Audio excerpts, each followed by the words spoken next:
Сайн байцгаана уу? Янж байна. За, өнөөдрийн подкастаараа би нэлээд олон ишлэл бас уншиж өгье.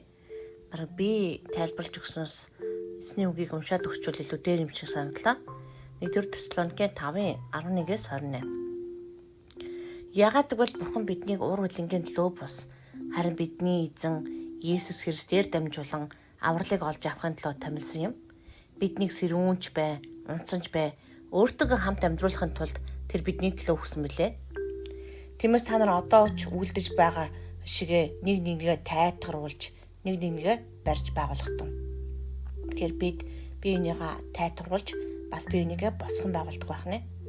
Ах トゥ нараа дунд чинь ажилдаг ба эзнес төр та нарыг өвдөрдөж заавар өгдөг хүмүүсийг хүндлэхийг би та нараас хүсэж байна. Мөн тэдний ажил хөдөлмөрийн төлөө та нар хайр дотор тэднийг үлэмж өндрөөр үнэлэхийг хүсэж байна. Нэг нэгэнтэйгээ эв нартай амьдр. Ах トゥ нараа эмх журамгүй хүмүүс сануулж, улчрах хүмүүсийг зоригжуулж, дорой буруу хүмүүст тусалж, бүх хүнд төвчээртэйгээр хандахыг би та нараас гуйж байна. Тэгэхээр энд эмх журамгүй хүмүүс сануулна гэсэн үг. Үнэхээр эмх журамгүй амьдарч байгаа эзнес гадуур үгээр гадуур амьдарч байгаа хүмүүд сануулдаг байгаа. Харин хулчгарч юм аимхаа хүмүүсийг зоригжуулдаг байгаа. Хулчрах хүмүүсийг загнаад ч юм уу сануулад байх юм бол цухтагаад айгаад явчих магадгүй. Дорой буруу хүмүүсийг туслана гэсэн үг. Дорой буруу хүмүүсийг шууд загнаад л дээр нь дэвслээд байх юм бол дээрлэхүү болж хурна. Бүх хүн төвчээртэйгээр хандна. Тэгэхээр бид нар бас edify буюу хүмүүсийг босгон байгуулж байгаа зааж байгаа гэж хэлээд л шүмжлээд иж болохгүй. Төвчих ёстой. Би та нараас гуйж байна. Хинч хинэгнийхээ хорон муугаар хариулахгүй байхад анхаарахтун.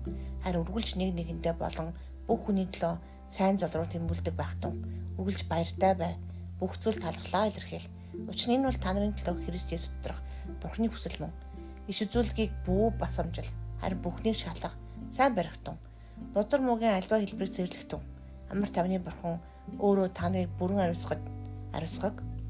Сүн сэтгэл бие тань бидний эзэн Есүс Христийг ирэхэд бүрэн хамгаалагдсан бөгөөд гэмзгүү байх болтугай. Бидний эзэн Есүс Христийн нэг үсэл та нартай хамт байх болтугай. 1-р Тесалоникийн 5:9-16, 18, 20, 23, 28-ыг уншлаа. За цааш нь уншъя. Эфес 4:12.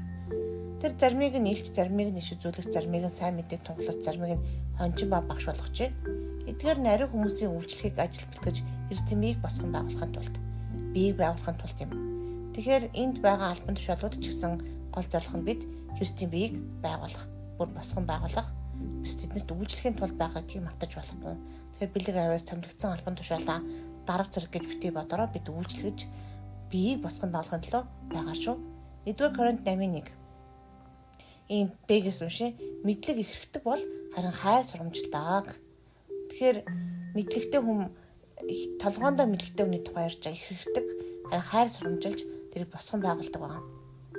За 2-р Коринтын 13:10. Тийм учраас та нар дэргэд байхдаа нураахын тулд бас байгуулахын тулд эзний надад өгсөн их мэдлийн дагуу ширүүн дурнаар хандахгүй гэсэндээ энэ бүхний бие хол байхтай бичиж байна. Тэгэхээр үнэхээр ширүүн дураар хандахгүй тулд зөөлөн 50 сайхан бичдэг байх нь тэрнээс гадна нураах гэж байгаа биш, босгон байгуулах гэж байгаа. Их хүмүүс босгон байгуулах гэж байгаа гэдээ нурааж өргөдөг шүү. Болгоомжтой байгаараа. Бид хүн бүр хөршийнхаа сайн сайхны төлөө түүнийг босгон байгуулахын тулд сэтгэлд нь нийцүүлье. Ром 15:2. Ром 14:18-19. Учир нь Бурхны хаанчл бол идэг уух болон уух явдал биш, харин ариун сүнс доторх зөвхт байдал, амар тайван хийгээд баяр баясгалан юм. Учир нь Христэд инх үйлчлдэг хүн Бурханд таалагдаж хүмүүсээр цаашаагдана. Тиймд амар тайван тогтоодог болон бие биеэ босгон байгуулдаг зүйлсийн хойноос мөшгөцгөөе. Яков 2:8-14. Хэрв та нар хаан хууль болгочийг хөршөө өөрийн адил хайрлах гэснийг судрын дагуу биелүүлж байвал та нар сайныг үлдэж байна. Харин та нар хүнийг алаг үзвэл та нар нүгэл үлдэж хэрэгтэн мөн хуулиар яллагдах болно.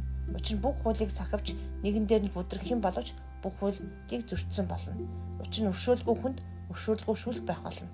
Харин шүүлтийг ялдаг. Ах トゥ сүм хэрвээ хүн надад итгэл бий гэж гэх атлаа үйлсгүй бол ямар ашигтай юм бэ?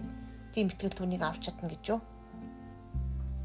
Тэгэхээр юу гэж хэлэх гэж байгаа юм бэ гэхээр эндээс бид төвчээртэй байх ёстой л гэсэн үг. Хүмүүсийг босгон байгуулж байгаа ингээд нурааж болохгүй. ялангуяа зааж байгаа хүнд маш их төвчээр хэрэгтэй. Тухайн хүн маань өсөөгүй ч юм уу шарахтай байж бас болно. Хэрв тэх юм бол тэр шарахын итгэл хүлээхээс зур арга байхгүй. Тийм учраас босгон байгуулахтаа нурааж болохгүй шүү. Төвчээртэй бай гэдэг бол их хэцүү зүйлүүдийн нэг. Гэтэ би заримдаа хилжилт орхидог. Жишээлбэл би өөрийнхөө яг багийн хүмүүс гэр орондоо залбирах чадахгүй ч юм уу буруу залбируул шууд зогсоогоод хэлдэг. Жишээлбэл өнөөдөр нэг эмэгтэй надад миний нүд чихийг таглаж өгөөч бурхан минь гэж залбирсан. Харин ч нээж өгөөч гэж залбирах ёстой. Харин чөтгөрийн нүд чихийг таглаж өгөөч гэж залбирч болно. Тэгэхээр би тэр үед нөхөө болоороо гэж зогсоосон байгаа. Зарим хүмүүс бас буруу залбирахтаа бүр Монгол улсын хэлийг хааж өгөөч гэсэн залбирал хүртэл байсан. Монгол улсыг одоо бизнесийг босгохын тулд гаднаас орж иж байгаа хятадаас орж иж байгаа бараа тавраа гэд тэгээд хүй болохгүй шүү дээ. Хил дээр чи олон хүмүүс ажиллаж байгаа. Тийм учраас ингэж залбирч болохгүй гэж хэлсэн ба. Энийг чинь чөтгөр ашиглаж болно. Тийм болохоор бид нар бас би жишээлбэл залбирч байгаа хүмүүсээ чиний босгон байгуулж байгаа зааж байгаа ч гэсэн заримдаа яалтчгүй одоо зогсоох явдал байдаг. Гэтээ бид үнийг хараар хийдэг шүү. Тэр хүнийг үнэхээр хайрласандаа хэлдэг байгаа. Яах вэ гэд харин ч юу л бол юу залбирч л байг гэж би боддгоо л дээ. Буруу зүйл залбираасаа гэж би хүсдэггүй. Зөв залбирч сурахыг хүсдэг. Тэгээд ариун сүнстэй яаж залбирч сурах юм бэ заадаг байгаа. Тийм учраас миний 3 дахь өдрийн залбирлын баг бас байдаг.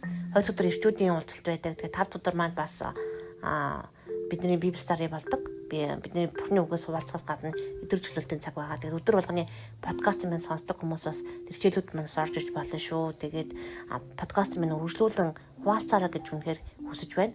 Та бүхэндээ маш их баярлалаа.